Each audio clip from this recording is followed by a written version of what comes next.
suspicious because on the first day that Dr. Kizza Besigye arrived at Luzira prison, he found the long-standing commander of Luzira Upper Prison, a man called Mr. Mbazira, handing over on that day to a new commander of the prison. Mr. Mbazira had been asked on that day to hand over immediately and to go for training. It seemed suspicious that should happen on the day Kizza Besigye arrives. What made it even more suspicious is the person appointed to take over from Mr. Mbazira, who's a senior prisons officer who served a long time and heading the biggest prison in Uganda, is now replaced by a young man who, in my view, looks like in his 30s, who went for training as a prisons officer only in 2020. If you consider that it takes about 1.5 years to complete training as a prisons officer, then that means he hasn't even served 3 years in the prison service. He's now the head of the biggest prison in Uganda. Why? Why does that happen on the day Besigye arrives? That this senior prisons officer is told to hand over immediately to a very young Munyankole prisons officer who is clearly a junior. Why? Now, as if that was not bad enough, we got information, we were informed at the prison that for a whole month, the prison is closed to visitors.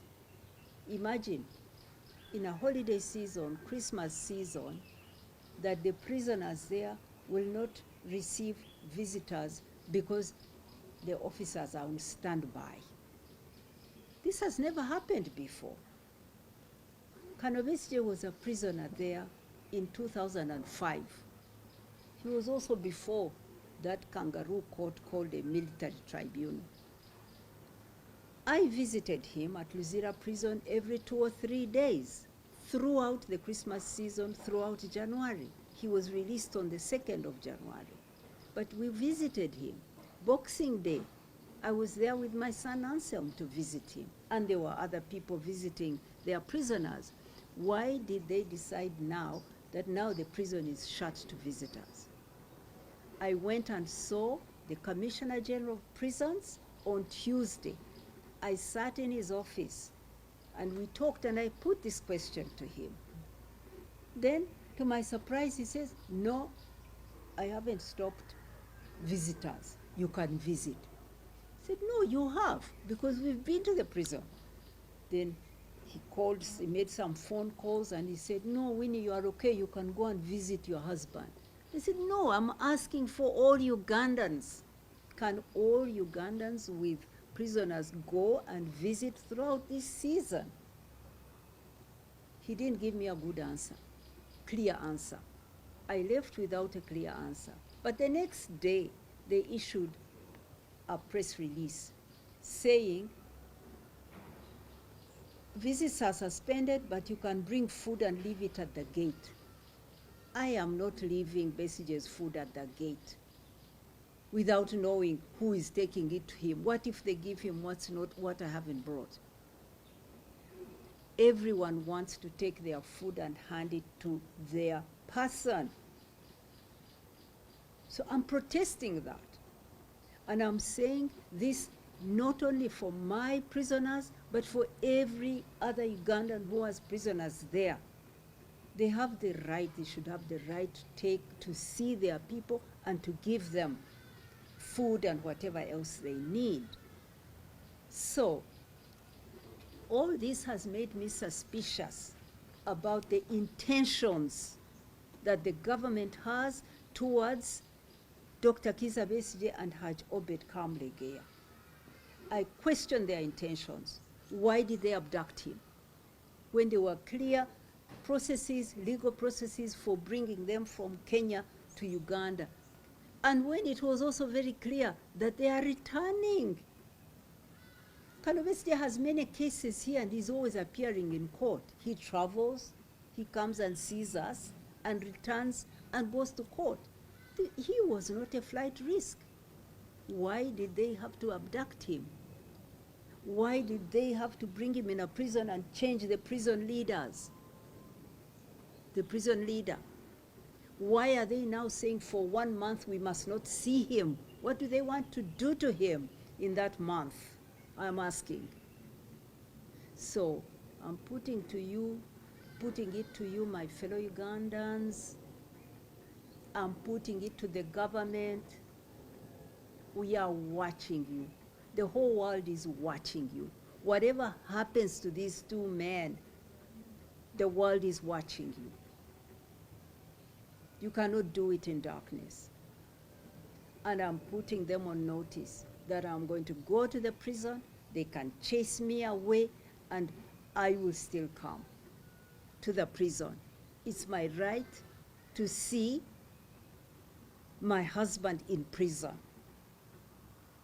I know that he's not in the best of conditions.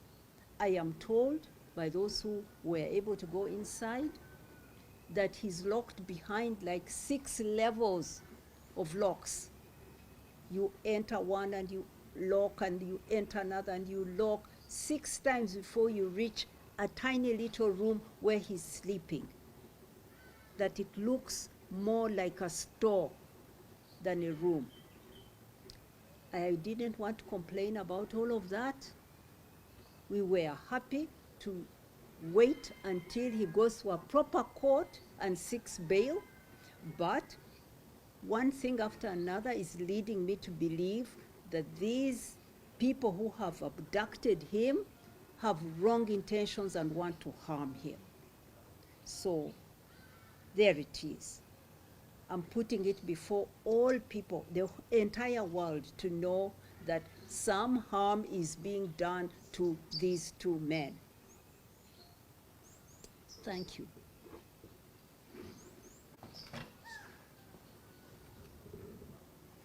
Some questions?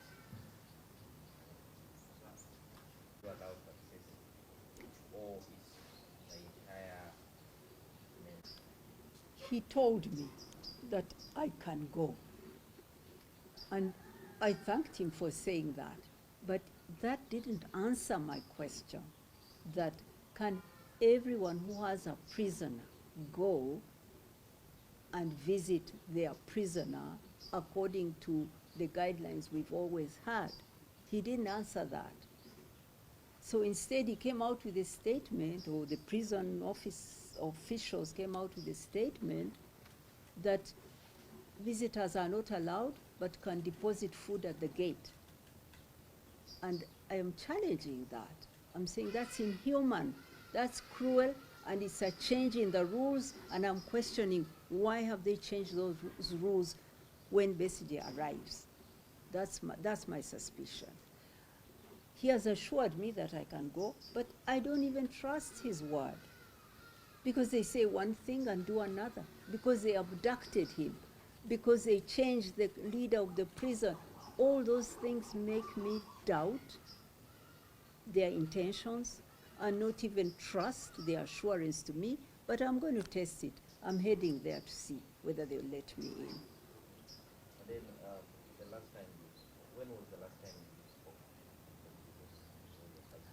I saw him on Friday.